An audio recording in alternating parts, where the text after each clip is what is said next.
to start up. Oh, wow, that was quick. It's a lot quicker with this new fancy new laptop that I have. My nostrils look so much more red right now. So if you guys see me blowing my nose, don't be offended. Good lord. Hey, it's a SideQuest back from PAX East. I'm Dolly. I have the packed pox. That's why I look absolutely freaking horrible right now. Pardonnez-moi. I don't even know. Pardon me for not feeling so good. And probably my eyes are going to be watering. I'll be hacking and wheezing, but I'll mute myself. We're back from PAX East. The full PAX East squad is on this podcast. Squad. That's Tom Johnson. Say hi, Tom Johnson. Hey, what's up, guys? Sam Dixon. Hello, friends. And Ryan Franklin. Hi, Tom Johnson. Hi, Tom Johnson. Are you wearing a robe, by the way? Yeah, I'm wearing a robe. Like Dude, I told you in the that's hotel, him. I'm a man of leisure and luxury. I put this robe as soon as I got back. Yeah, he hasn't taken that robe off, is really what's happened. It's been 6 days, and that robe is done. Anyways, thank you, gentlemen, for joining us on this lovely evening. It is Thursday. It's actually 1 week since we touched down in PAX. Could you believe it? It's been that long.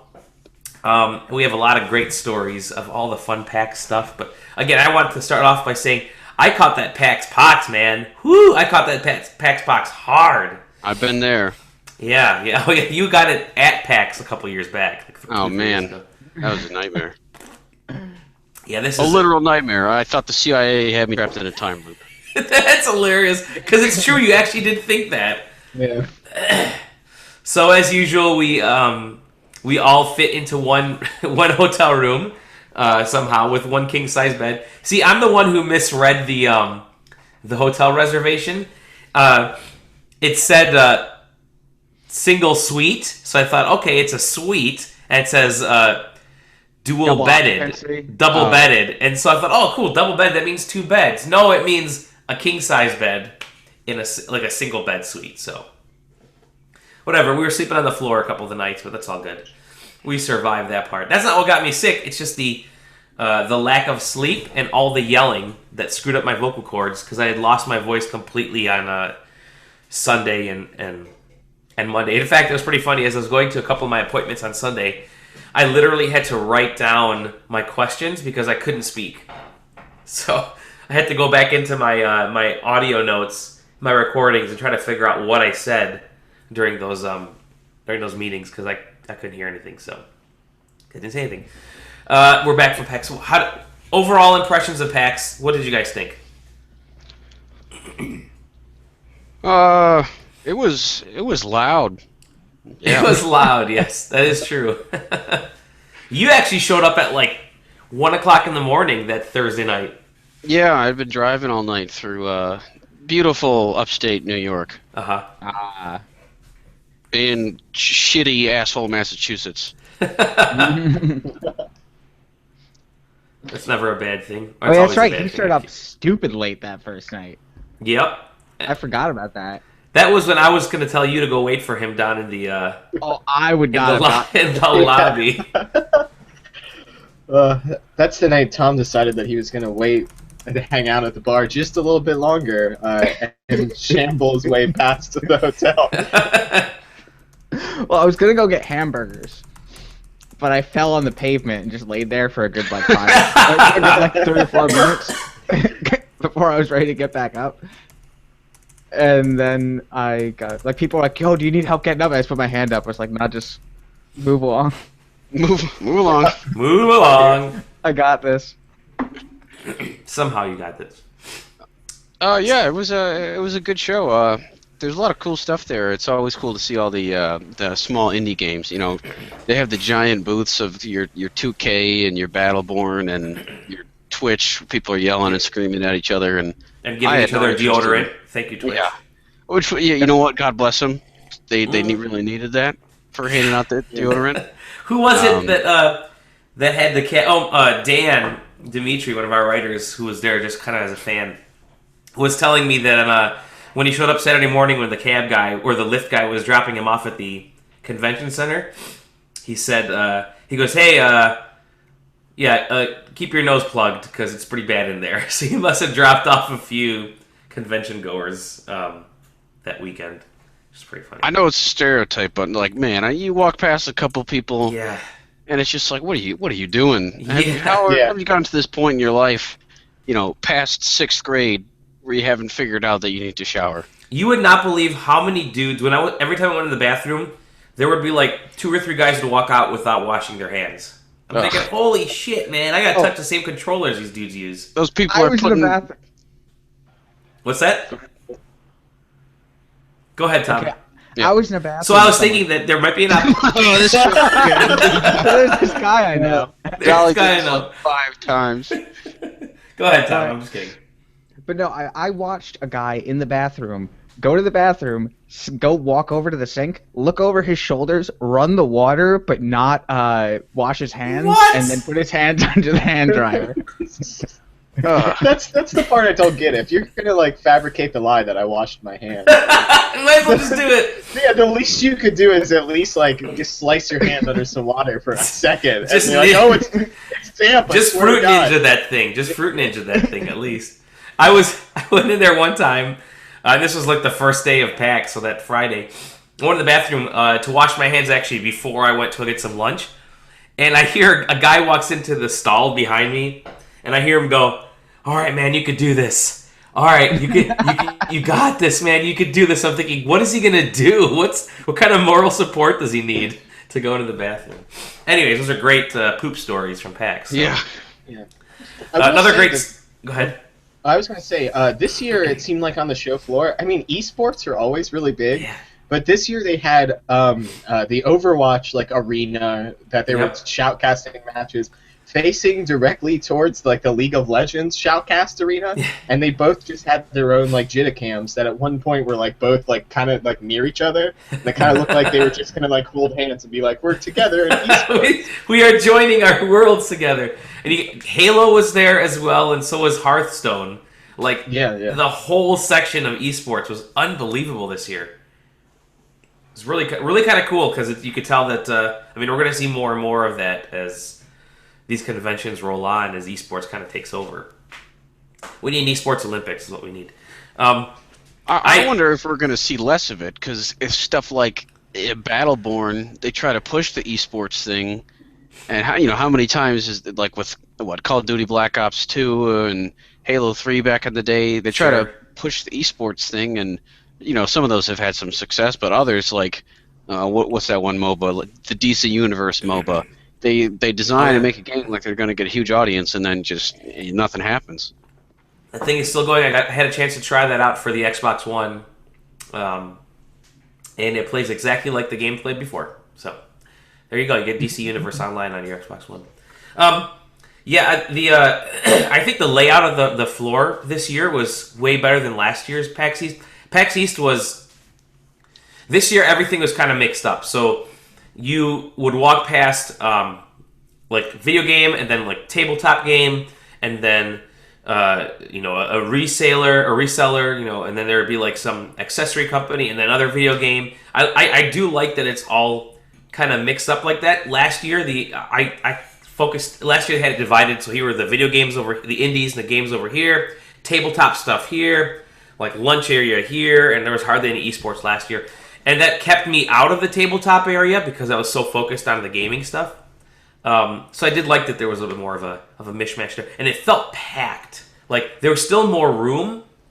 There were probably less attendees than the last few years, but still felt pretty packed. So I did like that. Actually, aspect.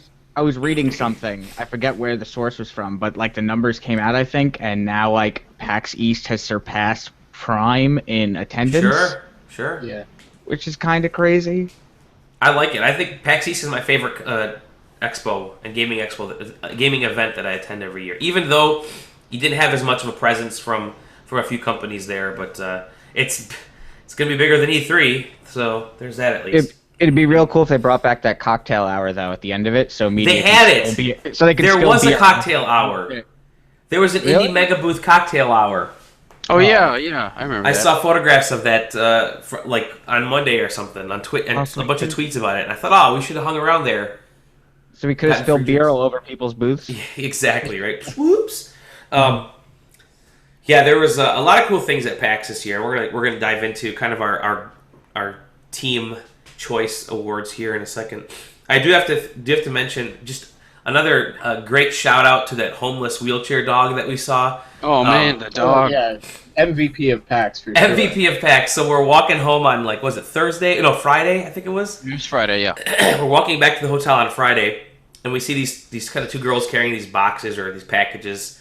They kind of cross paths with them, and about 100 yards behind them, there's this dog with messed up legs that's in this doggy wheelchair, and he's just like trotting along all by himself. And I'm thinking, is that dog with them? No, that dog paid for that wheelchair with his own homeless money. That dog hustled to get that wheelchair because he was out there on his own. Anything. Didn't have a leash or anything. No tags, no nothing. Right at us. It looked right at us. Like it looked me right in the eye, and it looked real sad. It looked, and it kept going. It looked right at us and kept going as if it's like, yeah, you guys aren't going to help me, so why should I bother stopping and asking for doggy treats? This was like the most humanized animal I've ever seen in my entire life. Poor And dog. then there was the street whiskey we found. Oh yeah, street whiskey's always good. The Fireball. I do want to say that dog probably had better social skills than about a third of the attendees. Yeah, exactly. That's true. You know what the sad part is, and I'm going to say this, and I'll probably get bashed on Twitter about it, but there is a gaming stereotype, and man, PAX East brings out all those stereotypes. I mean, I hate to say it, but like, God, there's so many gaming stereotypes, and a lot of them are true at PAX East. The longer you sit in the line, like, the more that you'll see. Like, it always starts out as, like, it's like, oh, PAX is this lovely place for all, like, gamers to come and enjoy themselves. But, like, it must just be something about sitting there and, like, not being able to do anything for, like, a couple minutes that just drives people crazy. And they have to share their, like, super inappropriate and very wrong opinions. Like, to you. And that's the thing, is, like, I always, like, whenever I'm not, like, seeing something for media, I always, like, try to put my media badge away. Right. Because, like, like, I just want to talk to developers, like, somebody who's, like, interested in trying out their game, and not as somebody that can, like, help, like, progress their game on the internet. Right. But that just means that the people that are, like, standing next to you in line assume that you're just some other, like, random, like, gamer dude. So, like, you always get the dudes that are, like, trying to point out the cosplayers and, like, how hot they are or whatever, how hot they're not, and how they should or shouldn't be that character or whatever. And then you have, like, the people that just assumes that, like, everybody's a gamer gator like them. Yeah. So they, like, need to share their opinion. And then, I mean, don't get me wrong, you do encounter, like, the very nice, like, very, like, willing to help. There were tons of those people. Tons of those. Yeah. In fact, it felt like the majority of the people that I ran into were super nice, awesome folks. But there is that like, there's like that 25% that, holy shit, they're everything that you hear about. Yeah. Like that dude who I was sitting next to on my train up. Well, oh yeah, like the guy you were talking about. Yeah, we won't get into that, but yeah, holy cow. Oh, I didn't hear anything about this guy. Oh, one second, about like back to what Sam was saying before I move on. We were sitting in the Westin while Dai was talking to someone. He's like, "Oh, hey, I know everyone," but this guy was like trying to hit on this girl hardcore. And then you might want to check out my Twitch channel. Oh no. That's not a pickup line. Check out my Twitch channel. No, that's like maybe even worse than when people were trying to use their YouTube viewer accounts, like, to get into parties and stuff like that. It's like, you may know me from my illustrious Twitch channel. And then back to like what Sam was saying also, I was sitting at the Westin bar waiting for a drink, and there was this big, let's call him, he was a portly gentleman. And he was dressed as Kylo Ren.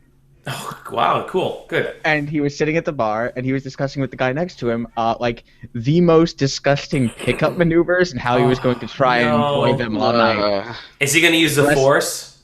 That would be better. But he was like, yeah, man, let's hope this gets me some tonight. Oh, yeah, there you go. Yeah. Tinder was off the chains, I guess. I bet. Good lord. Yeah, PAX East. But it's a phenomenal show again. It was. I think it was the best year this year in terms of content. Experience with a lot of great people. Yeah. Oh God. Yeah. I think we'll make sure we say that before we let our negativity get the best. Right. Sure. Well, and this year, like all the booths. Fuck video games. Yeah. Fucking all, nerds. all the Nerds. booths seemed like further separated apart. Yes. Like it was easier to move through hallways. It seemed like the like bigger developers learned that like trying to do a bag giveaway in the middle of the tiniest hallway where everybody needs to move through is a bad idea this year. Oh Yep. yeah. So like well, and even so much so, I think that like there's been problems with enforcers in the past, and them like not being as useful as PAX wants them to be. And at least my experience was, anytime I needed help with any of the PAX organizers or anything like that, they were able to help me immediately. And, Oh, totally. They were You so know- friendly. The staff was so friendly this year. Oh yeah. at this point, the only like negative thing I can say about the running of PAX is that there's still a diversity lounge, and we just haven't all accepted that Yeah, diversity should exactly. be a part of everything. Well, you know, you gotta avoid that place because that's for all the people who are trying to take our games away, Sam. You're right. You're right. Don't censor us, but censor them by putting them in a room. So Yeah, there you go. But yeah, great show. Great points. There was more room. There was a lot more content this year. I've always been able to see every game or just about every game at PAX when I go. This year I did not see every game.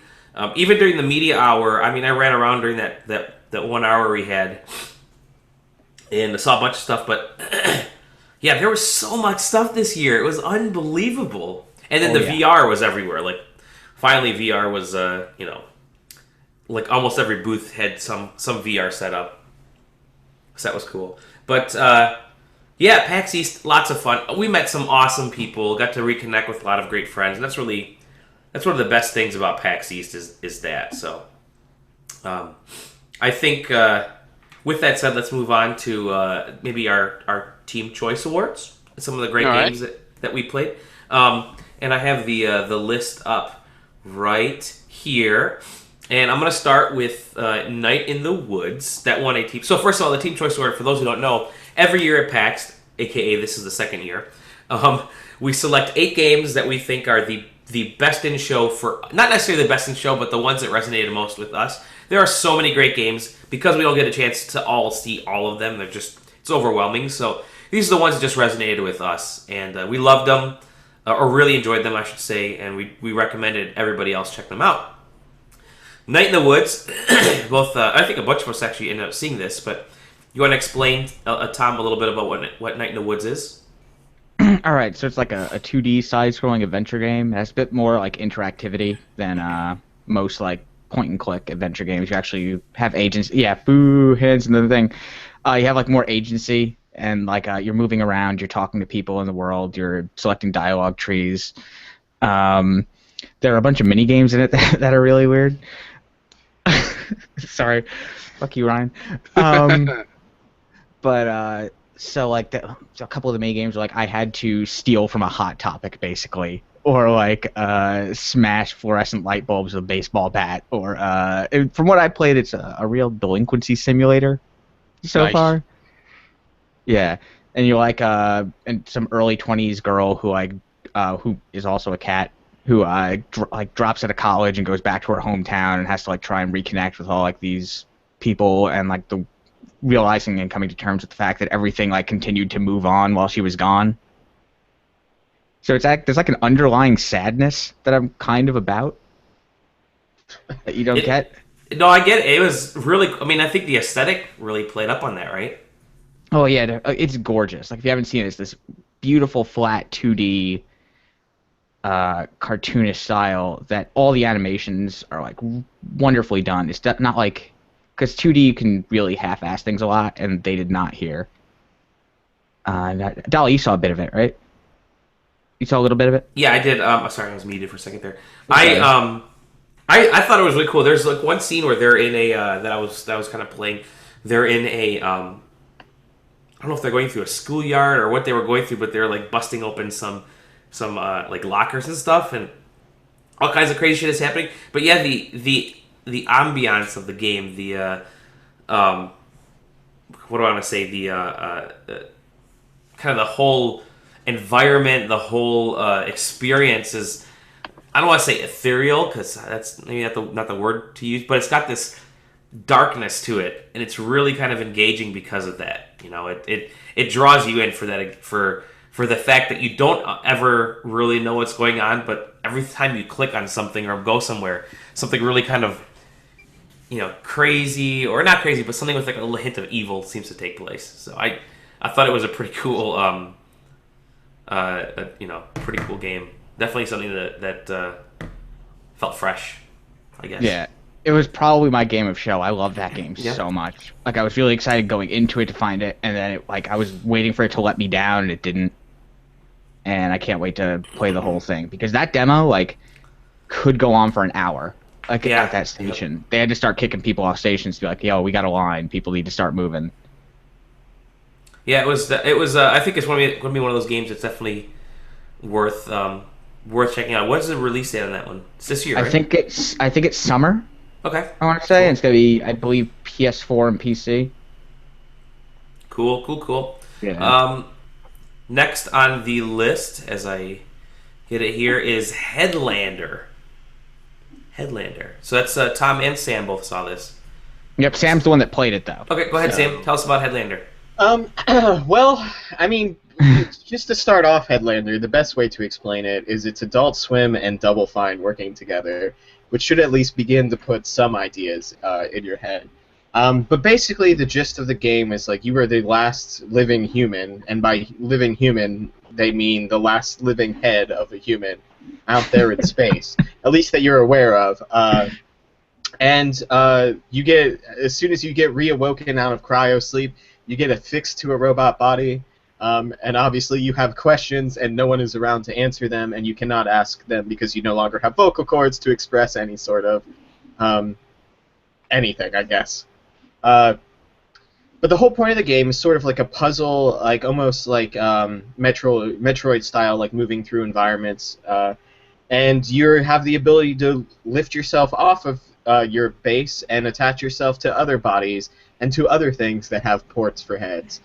The demo was pretty short at PAX, but man, did they manage to pack in quite a few jokes, a lot pertaining to sucking things off. It's one of the first abilities you get is to use the head to suck other heads off of bodies and is fix yourself to them. And they make sure to not say, oh yeah, just knock that head off, and they make sure to mention, no, you can just suck that head off a little bit. Or like later when you get to the escape the innuendo is totally there. You get to the escape pod at the end of the demo, and the escape pod definitely looks like a cock and balls.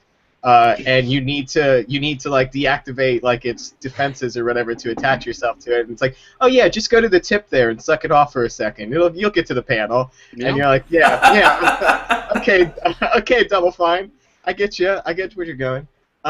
But other than the humor, gameplay's pretty solid. A lot of it has to do with like almost like Double Fine's previous game, stacking, where you're putting yourself on these bodies that have particular abilities that might give you access to another area, or even just a way to shoot at enemies that are trying to knock your head out in the sky. And just like smart, like funny, different things you can do. The guy who was giving us the demo made sure to point out that you could attach yourself to these robot cleaning guys, and if you talk to them with any normal body, the robots are just like, oh boy, I can't wait to go work. Can't wait to like clean things up for you. It's gonna be great. But then if you talk to them while you're on top of one of these robot cleaner guys, they're all talking about like, man, we're all gonna lose our jobs, and like this is ridiculous. And you find like one robot cleaner that is slowly destroying the giant like vacuum that they recently installed on the ship, and he's like, "Viva la revolution! We will not have our jobs taken away by the man." And you're like, "Okay, I'm gonna let you guys do this. I gotta escape. I'll be over here." And it sounds so bonkers.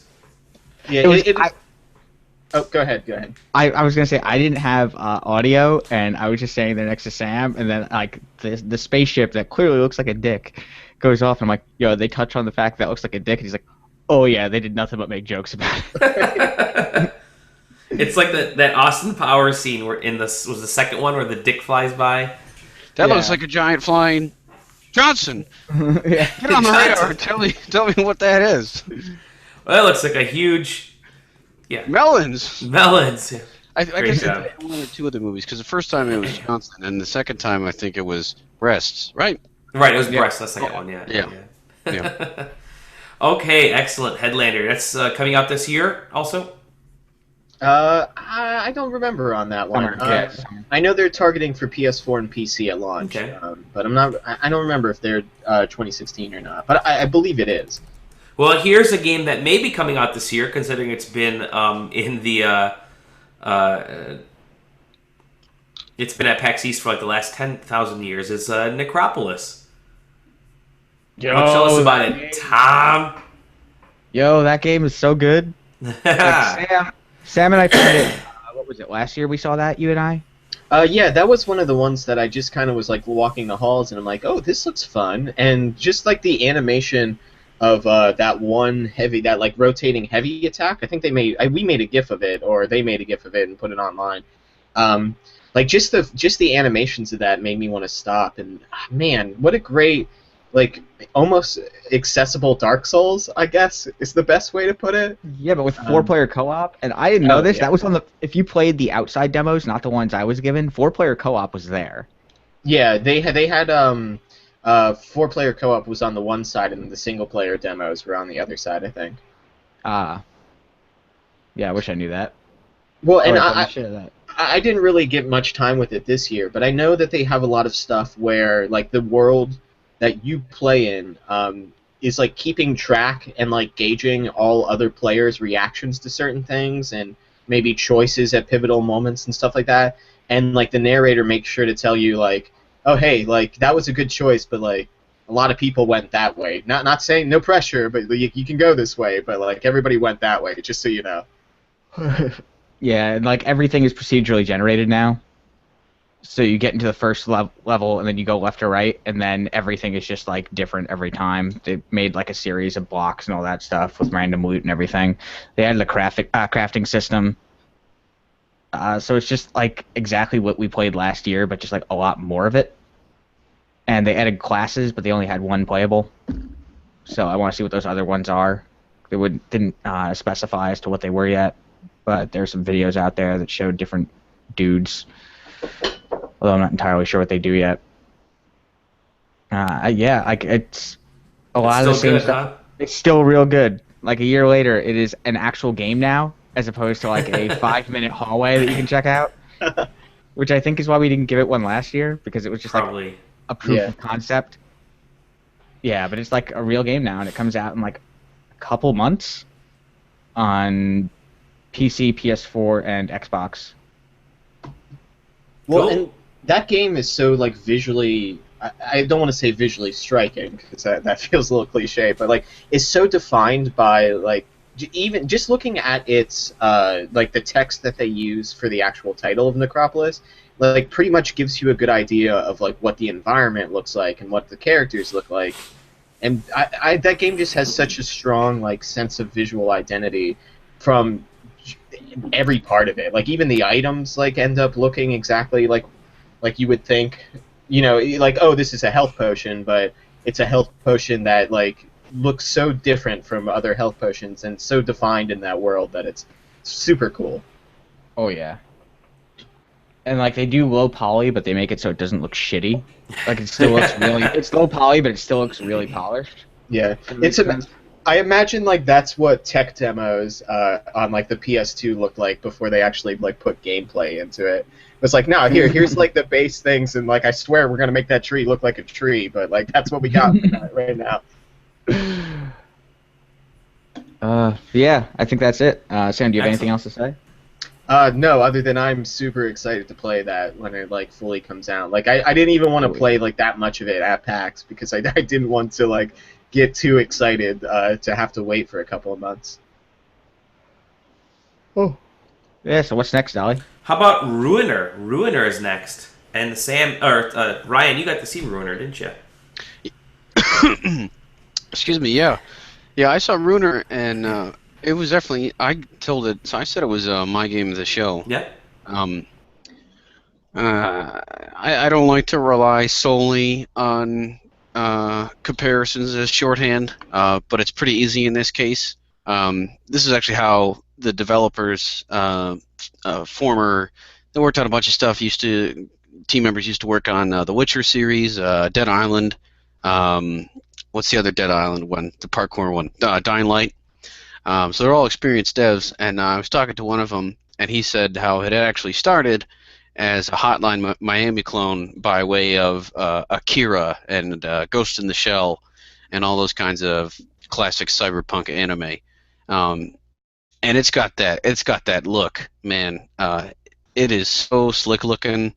Um, so it's a top-down shooter, sort of the way Hotline Miami was. It's not pixel art. It's 3D and all that. But before the actual combat levels, it's divided levels, and there are city hubs, and you're just walking around this fictional future Asian city. I think it was called Rangkok.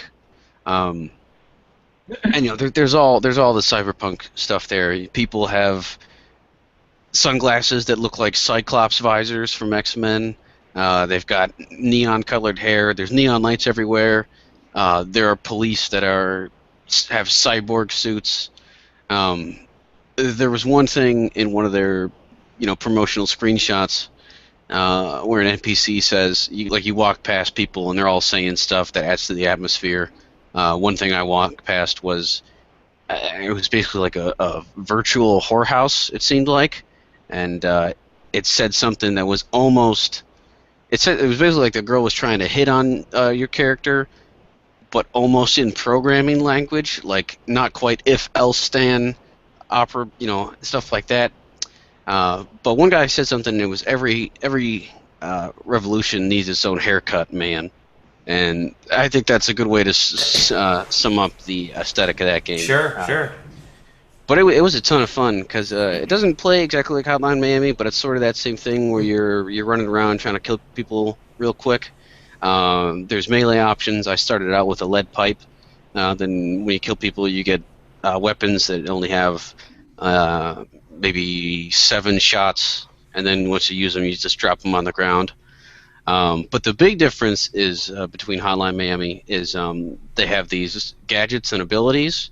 One of them was a shield. You press spacebar and you just pull up a laser shield, and if you do that while moving, you can charge through people and that sort of thing. So that was pretty cool. But the big one is the dash ability. So while you're using it, use WASD keys to move around, and the mouse to look around and aim. And I think it was right click. If you right click on the mouse in any direction, you can dash in that direction. It's not quite a teleport because you could still get sort of caught in it, but you can dash in any direction. So you're going backwards, you're going forwards, and then you can loop your way all around the enemies and just catch them in traps and really have. If I had more time to play at the demo and try to be good enough, I could tell you there was easily that way where you can just get in there and just have that perfect flow around enemies and feel totally in control of the game. And even on the PAX floor, I said this in my preview, it just got me right into that zone when you're playing games. You're just in a trance, and all you're thinking about is trying to maximize. It wasn't a combo system, but just trying to maximize the combo you have in your mind, and just trying to get it to look cool. And man, does it! I really liked it.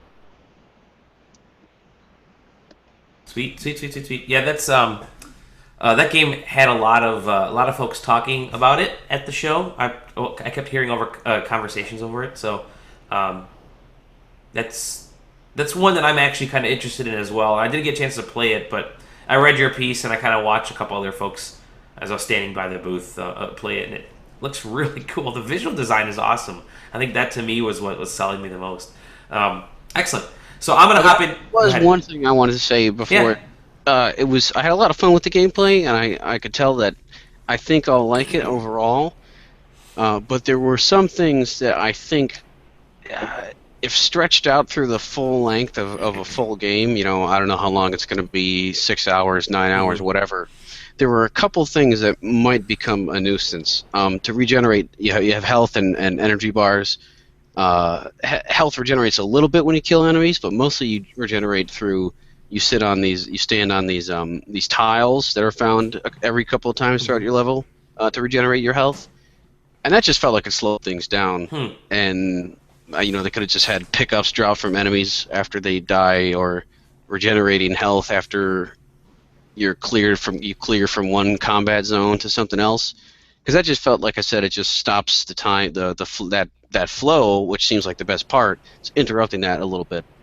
And same was the case where I was actually, looking back on it, the combat level was a little disappointing, because walking around the city and the hub where you're doing the quest, everything's so vibrant and full of life and just design. And then this is only one level, to be fair, but it was just like a parking garage where there's just ruined cars and everything's kind of gray. And there was a lot of walking between the various fight encounters, which felt to me, like I said, if you stretch that out of the course of a full game instead of just a demo at PAX, it felt like there was potentially enough time and enough of those that you could lose that adrenaline rush that you got from the combat. So we'll see how it goes, but I really liked it, and I'm still optimistic about it. Cool. I took a look at another top-down game, Live Lock, which is I think Perfect World is the publisher for that one.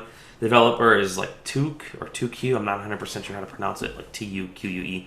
But essentially, it's like a futuristic. I don't want to say MOBA, but it's that top-down click attack RPG-ish game.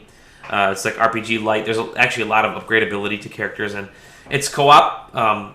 So up to 3 players can take down individual levels, and you get it's basically everything is a machine. Everybody's a machine in this. And so there's whether you're kind of like this cyborg-ish We're all robot. like machines, man. We're all machines, man. And so you get to choose between 3 different classes. So there's Hex, which is kind of the traditional warrior, intermediate class. You have Vanguard, which is kind of like your tank. And then you have the Catalyst, which is, I don't want to say healer, but healing is a big part of what she does. But that's who I played in this game in my demo time. And her ability is basically she gets to shoot out let out these drones that can kind of do some of the dirty work for her. While you let out some drones as your special attack, and then you can go and attack some other enemies, and those drones kind of do their thing, and then you launch more as you collect energy and loot along the way.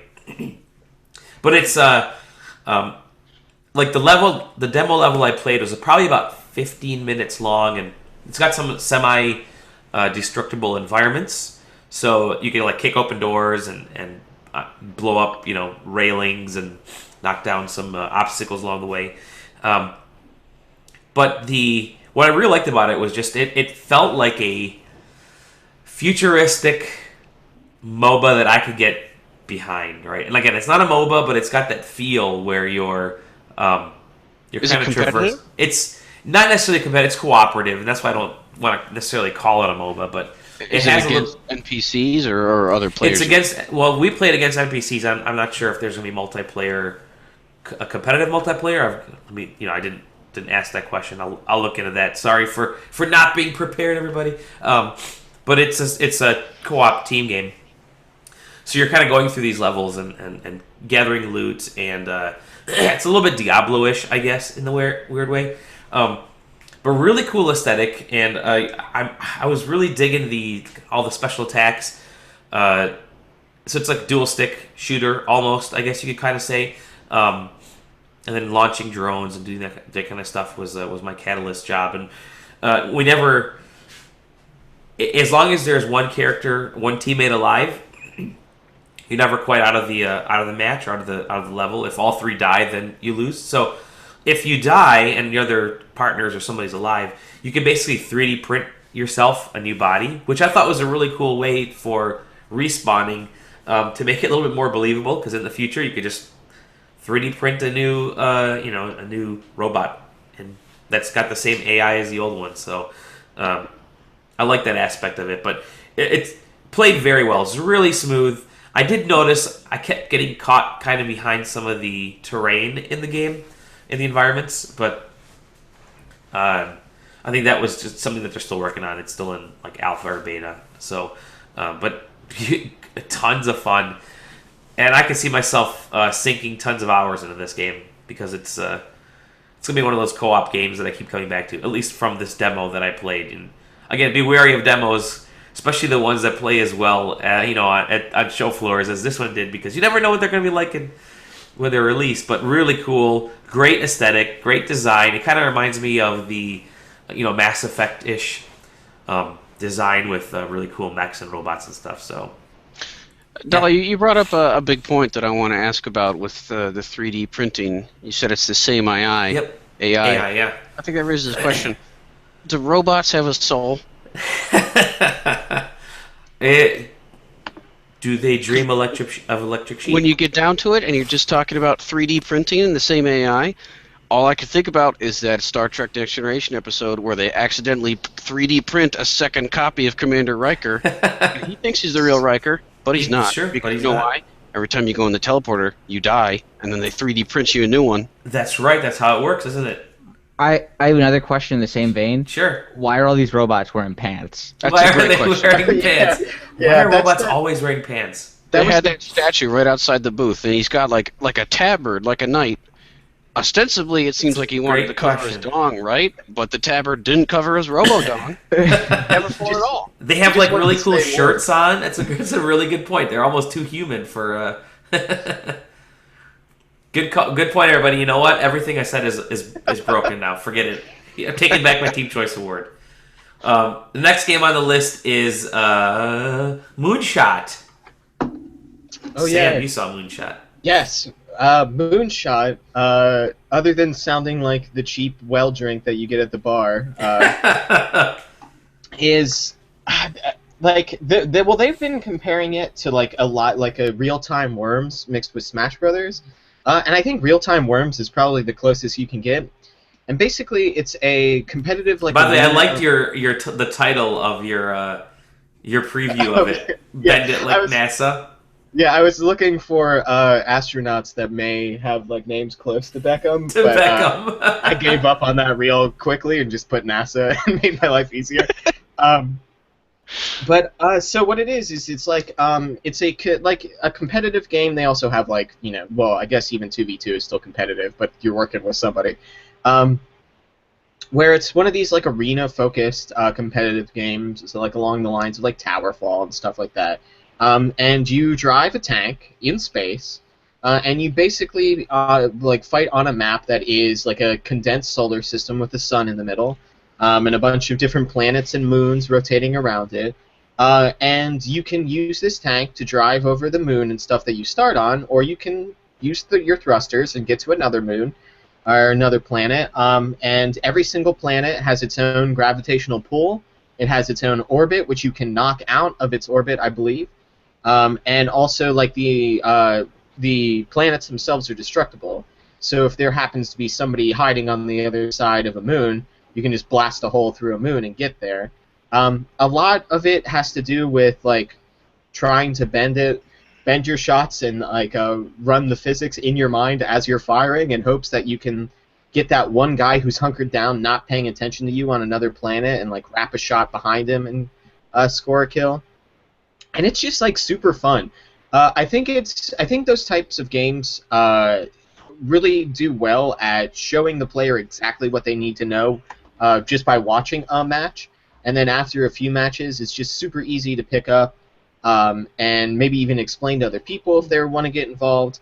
And just really like a quick game to get people involved in, get them playing, and be able to go through a couple of matches. And the great thing that those games do is make everything fun while also making everything competitive, so making you love your friends while also hating your friends at the same time. And one of the best types of games that show at a show like PAX East, because you have every type of player from different skill levels and stuff just sitting down and trying to learn the new systems of something. And Moonshot is currently in early access with Steam. So you can actually get it right now. I think it's on sale for about like $8 for a singular code, and they have like 4 code packs. And they just added online multiplayer while we were at PAX, so you can get it and a group of your friends can play from across the world or right sitting on the couch, which is probably the preferred method of how you would play that game. Any questions? Anybody have any questions? Anything from the audience? No, but nothing from the audience. Wow, I think it's just you did such a good job explaining Moonshot. Sure.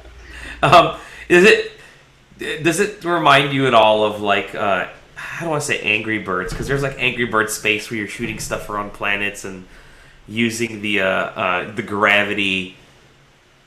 I mean, I like the multiplayer notion of the game. I guess that's something that. Well, that it does. I'm leaning towards. I guess. It does when you're I aiming. just don't know enough about the game. I guess. Yeah, when you're aiming, it does bring up like if you hold it down longer, your shot's gonna shoot faster, go further. And it does show you like a simplified arc of where your shot will potentially go. And it even when you fire it, because these planets that you're sitting on are on in orbit and stuff like that and rotating as the match goes on, even when you fire it, it may not be 100% where your shot ends up just because time elapses and the gravitational pulls will be at different areas. So in some forms, yes, Angry Birds Space, because it does show you your shot pattern, at least enough to give you a good idea of what you'll be doing. And shooting does do these gravitational things. When you can fly around as the tank, the movement isn't like the best, which would make sense because you're kind of like a giant Earth tank flying around on planets. A tank's not really designed to be a spaceship. And it seems Possibly. like the thing that's really going to get people, like maybe on their first match, is trying to figure out how not to get sucked into the sun. Because every match that I played... That's a daily struggle that Planet Earth has, I think. Yeah. Every match I played, there was always somebody that struggled for at least the first half to figure out, like, oh, okay, if I don't angle away from the sun, I will just always go straight towards the sun and die. But I think that they've got... we only played, like, Deathmatch at PAX. I'm actually probably going to install the Moonshot onto my hard drive as soon as we're done here. Really? Okay. And give it a go. But I don't know if they're planning on any single-player content or anything like that. It just seems at this point they're in early access and they really want to get this sort of multiplayer that they've built into people's hands. Is there any kind of story or whatever? Is it score based or anything? So like you earn points for kills, for landing blows and finally being the person that finishes people off. And it seemed a lot of times when people got hit, they were like, "Nope, time to bail," and they like jettisoned themselves into space, and it just turned into like a sniping match trying to take people out. What are you laughing at? What are you laughing at? That's awesome. That's awesome. So, I love those glasses. These macho sunglasses. Yeah, brother. I got the lamp right in my face. It's bothersome. Snap it to a Slim Jim. Hold on, actually, this is my Halloween costume. I got the hat right here too. Oh yes, that's right. That was an awesome. I remember you posting those photos. Those were great. This makes for great radio, guys. Yes. Well, we have live. This is live streaming, by the way. Yeah, so. Watch the video, folks. Oh, great. So put your pants back on, everybody. Macho man, brother. Yeah. When I had this Halloween costume, I carried around a bunch of dairy creamers, and I would tell people how the cream always rises to the top, and then throw the creamer in their face. And then I found some of them about 5 months after Halloween, and they had turned to cheese. Turned to cheese. Ugh. It was gross. That is not yummy. Since the Macho Man was known for beating people up, tell me a little bit about Beat Cop. Oh, nice. See that segment? Beat Cop is a game. The developer I talked to, Pixel Crow, is the developer's name. Yeah, it's a good name. They said it was. Yeah, it was a pretty good name. Their business cards are pretty good. It's a crow made out of pixels. Never saw that coming. No way. They said it was sort of inspired by Papers, Please, because it all takes place on one Well, let me walk that back a little. So it's beat cop, and you literally play a beat cop, a patrol officer in New York City in the mid or early 1980s. I can't remember which they said. It was definitely the 1980s. And so you just have one street, so you can scroll a little bit left and a little bit right. The camera extends, but beyond that, it's just this one street the whole game. You can go, and you have to do beat cop stuff. When it starts out, you're a former detective. You've been framed. The main objective of the game, the main driving story, is trying to figure out who framed you and what happened and how to prove yourself innocent and that sort of thing. But then in the middle of all that, like, you still have regular beat cop stuff to do. So you'll have a main story objective, which might be like, you got a tip, so you've got to go talk to somebody in one of the mafia people on the street who obviously they're housed in a pizza restaurant. But while you're doing that, you also have to walk along the street and write at least 10 parking tickets a day. Huh. And there's all kinds of different things you have to manage, they said. Like in Papers, Please, which, if you're not familiar, was basically a border crossing clerk simulator. And you had to manage stuff like, I want to let this person in because they obviously need it, but also we have to manage security and everything. But in this, you have to, manage what your police sergeant wants you to do, what the community members want you to do, what the different gangs, and like you can, join street gangs, you can do good stuff with the mafia. So you want to try and balance all of them to try and help you figure out the whole thing behind your framing. I just played a demo, so obviously I didn't get too deep into the story of the framing stuff. But what I did play, it was just there was so much person. It's all pixel art based, so you're just a little policeman made out of 16 blocks or something like that. But just going around and seeing all the detail, because I was fascinated. I actually talked to them about this. My great grandfather was a beat cop, and the developers are from Poland, and it's set in New York City in the 1980s. And I asked them, I thought this seems like such a specific thing, such a specific slice of a certain time, because they really nailed it. Like you go into the liquor store, and like I said, even with just pixel art, people looked like they did. They said they were particularly inspired by shows like Miami Vice or Hill Street Blues, which was a little more serious than Miami Vice. People had police uniforms, not the Kenny Loggins, Don Johnson type outfits. So even with just that little bit, it had a ton of personality, and it was really fascinating to see it, like I said, coming from a Polish developer. And just doing the little minutia day-to-day tasks of writing people tickets and seeing like, oh, this is a 1974 Buick Skylark, and he's 30 minutes past his meter, so you got to write him a ticket. And I wrote a guy a ticket, and then he comes out and he tries to bribe me, and I turned him down, and maybe they'll come back to me later. And then another thing I did was I went to all the stores to introduce myself because it's a new cop. I talked to a liquor store owner. When I went in there, somebody had just stolen something from him, and I said, get out of here, kid, don't do it again. Now the liquor store owner got mad at me, but then this guy said, I'm gonna tell all my gang friends that you're cool. So then that could come back to help. And they told me there's a ton of different stuff you can do. You don't just have to solve your murder. You can do it in a ton of different ways. So, I could try and play it totally straight cop, just do what's right for the department and the community, or like I could actually join the mafia and become a corrupt cop and do all this stuff. And it was a real marvel to see, like I said, because it's all in one screen, but it's so densely packed with such a specific type of personality and such a specific time period. So I really, really like Beat Cop. There were a lot of like cop-based games on the show floor. I played Kathy Rain, which was she's not necessarily a cop, but it was an adventure game that's you're a detective, almost Police Quest-ish, I guess, in a weird way.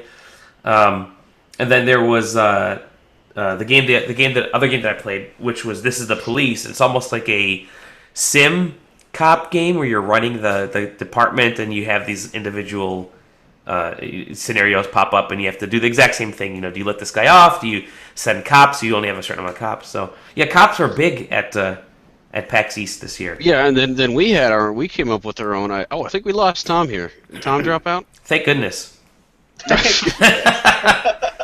Um, I'll add him back in. That yeah, Tom will probably jerk. want to chime in on this because we came up with our own idea for a cop game, didn't we?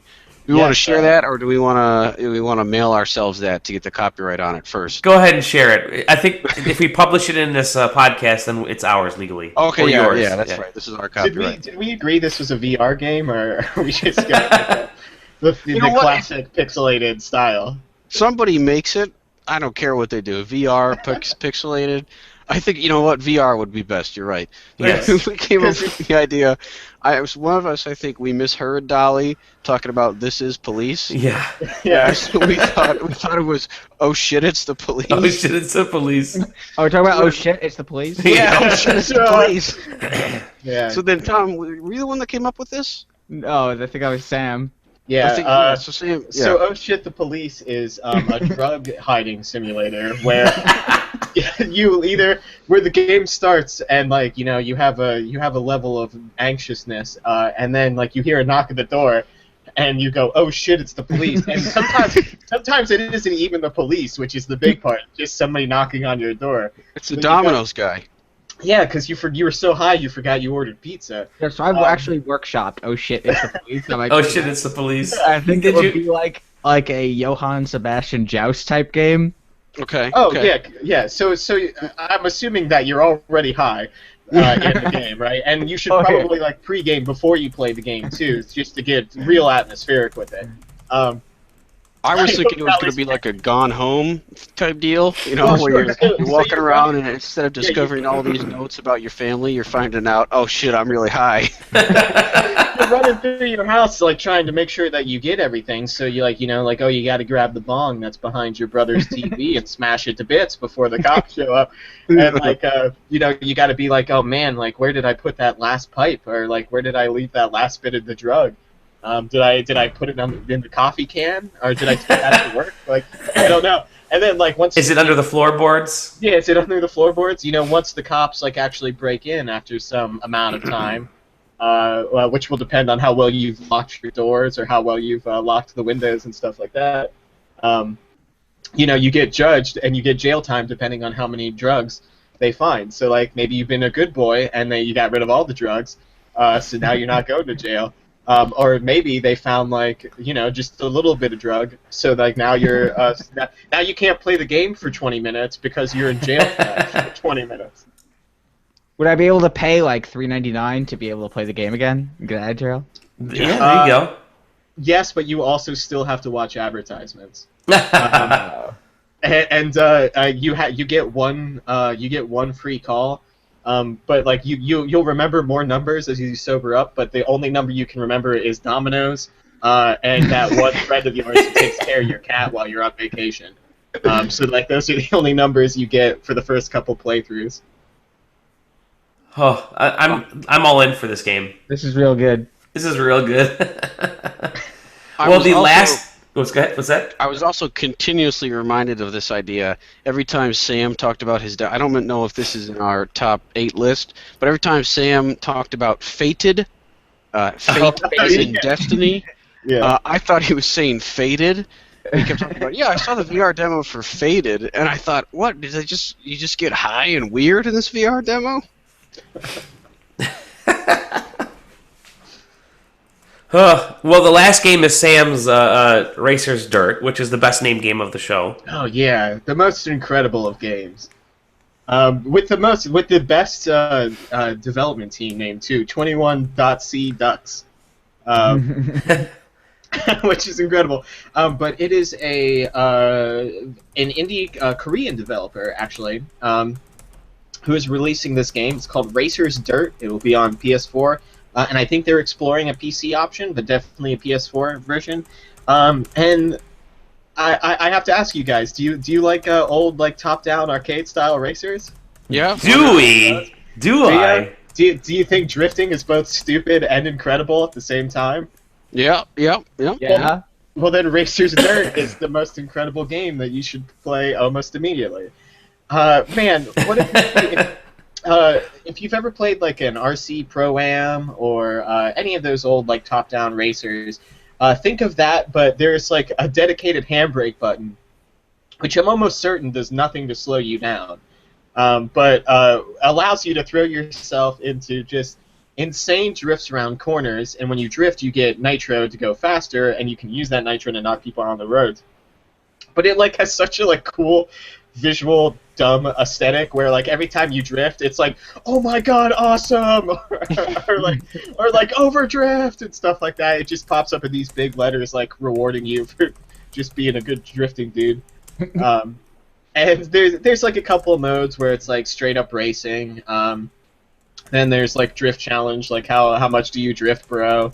And there's like also like I forget if they called them like eliminators or something like that, but like you use drifting to get nitro, and then you use nitro to slam into other cars. And you know, you got first, second, third, fourth, however many racers there are to place, and then kind of like Mario Kart, you finish a whole bunch of events, and then you get a cup at the end telling you how good you were. And it has 2-player split screen.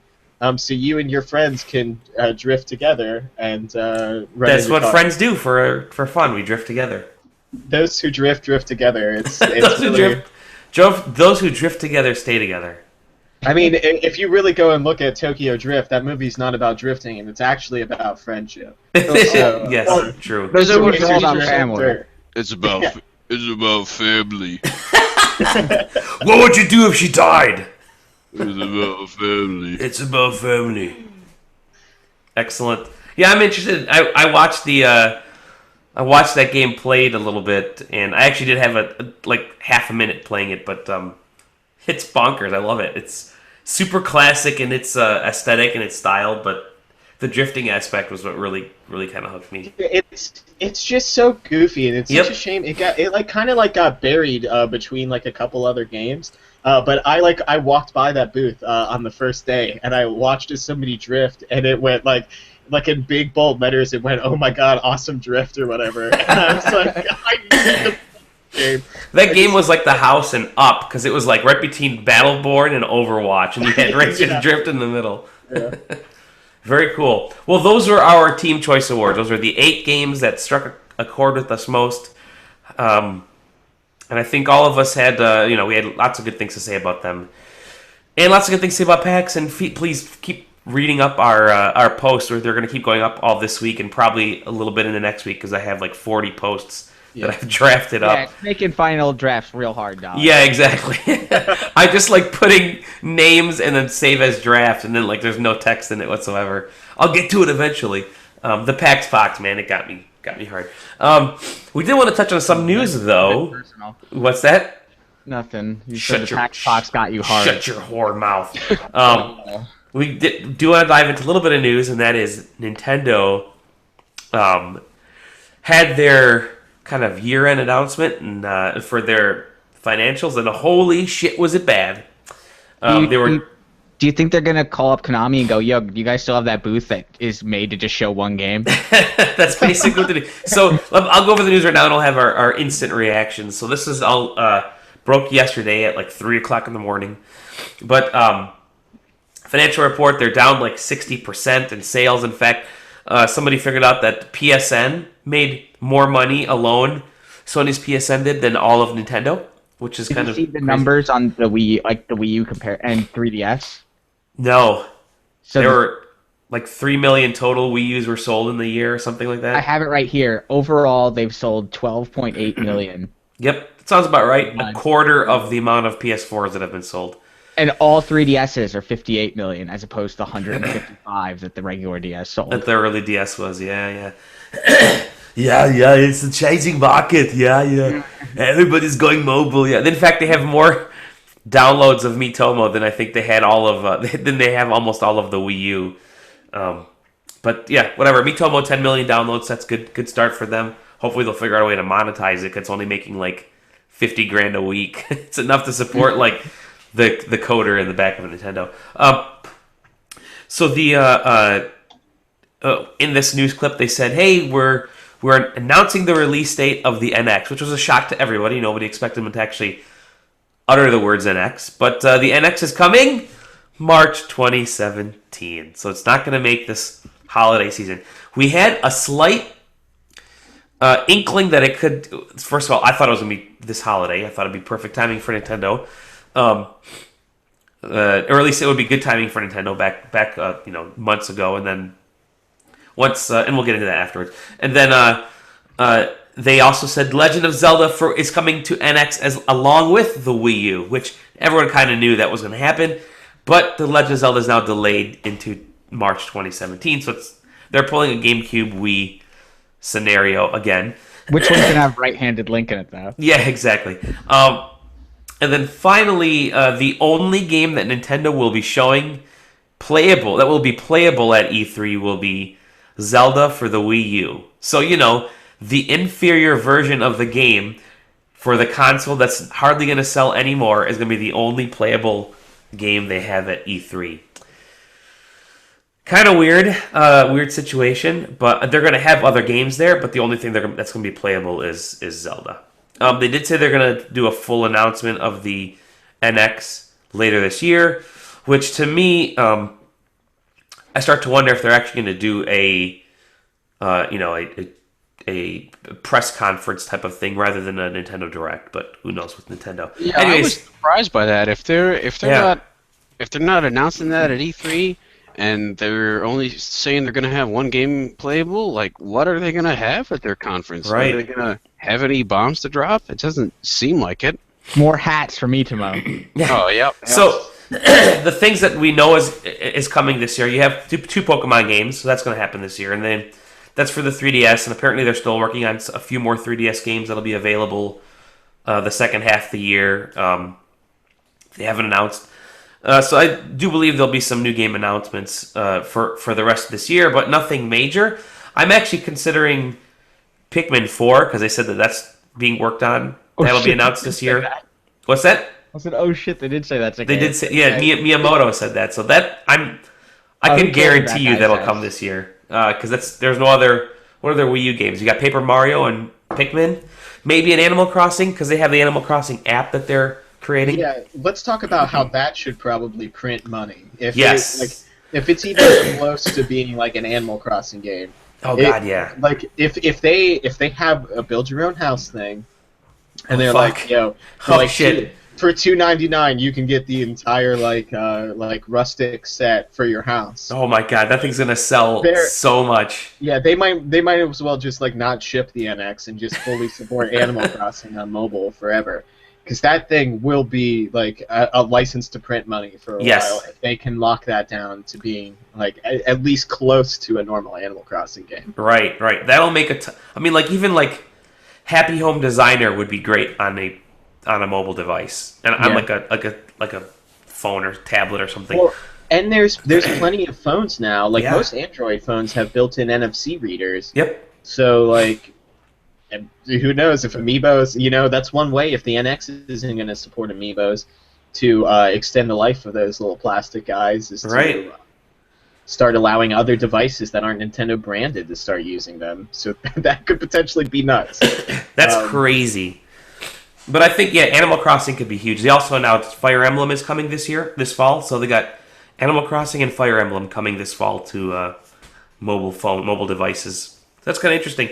They just released the Fire Emblem game, which is fantastic. In Conquest or Fates or whatever that is.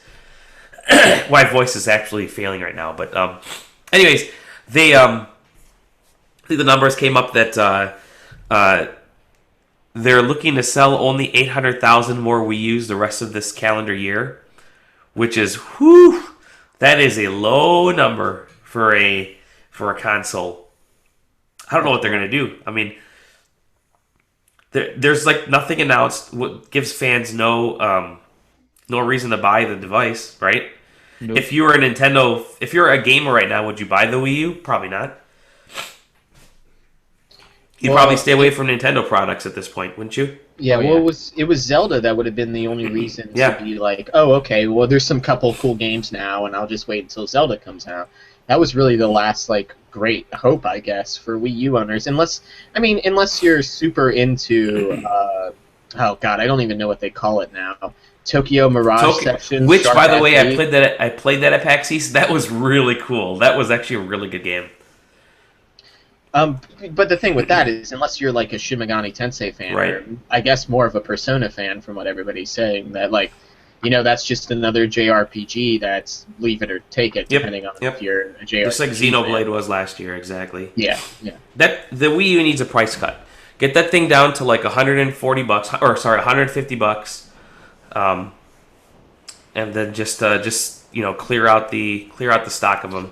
You'll get people buying them at $150. Yeah, well, and Nintendo knows it too. They've been Yep. selling like those refurbished units on their website with like, it was like a refurbished Wii U and a Nintendo Land copy for like $200. Yeah, I mean, you can totally do that. Yeah, I don't know why that's just not what the retail price of a game is. And I understand they do the crazy bundles where it's like $300 for like the big Wii U and Splatoon and Mario Kart or Smash Brothers and stuff like that. And I understand that Nintendo games never drop in value. But if you want to start moving units, especially if we're gonna deal with the shelf space of NX, they got to start it now, I guess. I think the more I thought about it, the more I realized, and I think I actually brought this up in the last podcast when we were talking about the PSVR and NX and all that, and PlayStation Neo. The big push this season is VR, right? And the rest of this year for gaming is everybody's gonna be talking about VR. This holiday season is PSVR, and so Nintendo, I almost think whatever their device is that gets pushed out this holiday season would have been second to VR no matter what, right? Because everyone's talking about virtual reality at this point. You're finally gonna have Oculus and Vive and PSVR and store shelves, and everyone's going to want that. That's the hot new thing. So why compete with that?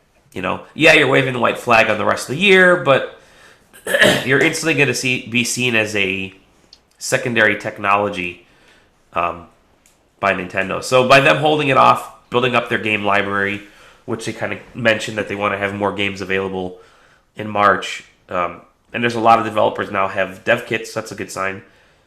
That could potentially be a pretty good thing for Nintendo to get a good launch lineup and hopefully get a good price.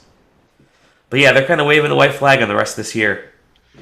I don't know what to think about VR, like you mentioned. It almost feels to me like PlayStation VR is going to be make or break for all the VR stuff. Because I kind of agree with you there, yeah. The way things have come out now, like it doesn't sound like they've been so hot. I mean, on top of things like distribution issues, it doesn't sound like a lot of people have gotten their Oculuses, their Oculi on time. I don't know, whatever. Tom did, but he's selling his. Oh, what? But it seems like there's all this talk of everything feels like a tech demo rather than full experiences or games. And like, I had my first VR experience at PAX East. It was PlayStation VR. It was this thing called Headmaster. And tell us about this amazing experience. Oh, God, play it. Okay, so I'd heard Killer app so much about VR. They've had VR at previous PAXs I've been to, but I didn't have a chance to go. I think my first PAX East, you went and played Eve Valkyrie, which I guess that has a lot of problems even if it's full release now, but at least that's a spaceship simulator thing. And then so I'm waiting in line, and I think I'm in line for the PlayStation VR experience, which I guess had multiple games, but I didn't realize that. So I'm standing there thinking I'm in line for what is it, Air Rigs, the Mac Rigs, yeah. Which I don't know if that's good or not. I've heard different things about it. It's all right. But then they leave me around the corner, and they're like, oh, okay, here you go. You're going to play Headmaster. I'm like, oh, cool, Headmaster, like Transformers when they had the head robots that went onto different robot bodies. That sounds cool, right? It'll be like that. Oh, Sam, didn't you do that one too? Yeah. I got Job Simulator. You like turn around and you're like, oh, this is about soccer balls. Go ahead, Ryan. Let Ryan tell his story, because his story is pretty good. It's Headmaster, and you're heading soccer balls. So I'm just standing there, and I'm nudging my head a little bit. I go a little bit forward, and I try to hit it into a thing, and I'm like, wow, this is the future. I've never headbutted a soccer ball before. This sure is the next level of video games. This is Connect. This is the real Connect 2.0. Yeah, it was just like, what the hell? There's got to be more than this, but I don't know. So it feels to me like if PlayStation VR hits and it's just another wave like the Oculus and the Vive, where it's just more tech demo feeling type things and not like a real.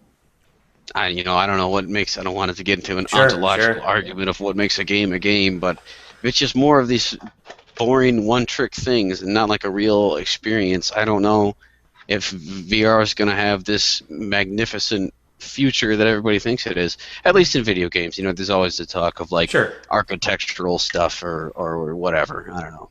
And I think that was maybe what's smart about Nintendo getting out of the way of it, because they can kind of let that gimmick pass over the holidays when everybody kind of gets it and tries it and either likes it or doesn't. And then they can come in March and say, hey, here's the actual next generation of gaming right here with whatever gimmick Nintendo has. But then if it does catch on big, then they're caught holding the bag almost, because they have this new console, and there's no way, they can wait until November to see if VR is hot or not, and then if it's hot, go, okay, we're going to make our console more powerful to accommodate for VR so we can get in on this. That's not a turnaround thing. Exactly. Just manufacturing-wise. Yep. And maybe they could do something like PlayStation where they have the what do they call it, the breakout box thing, which is a little extra thing, but that seems pretty unlikely too. So I don't know what the fate holds, what fate holds for Nintendo or VR. Mm-hmm. It's gonna be a very interesting E3. It seems to get more interesting every single day. Or really boring, yeah, potentially. We don't know a lot of games coming this year. We've kind of played everything. This is like the E3 that I'm thinking, man, I would have wished to go last year and skip this year. Oh, it was so good last year. Yep. So we'll see. We'll get the Neo and maybe whatever the new Xbox One 2 is. But that's, yeah. Anyways, those are the Nintendo news. Kind of a weird Nintendo announcement. Very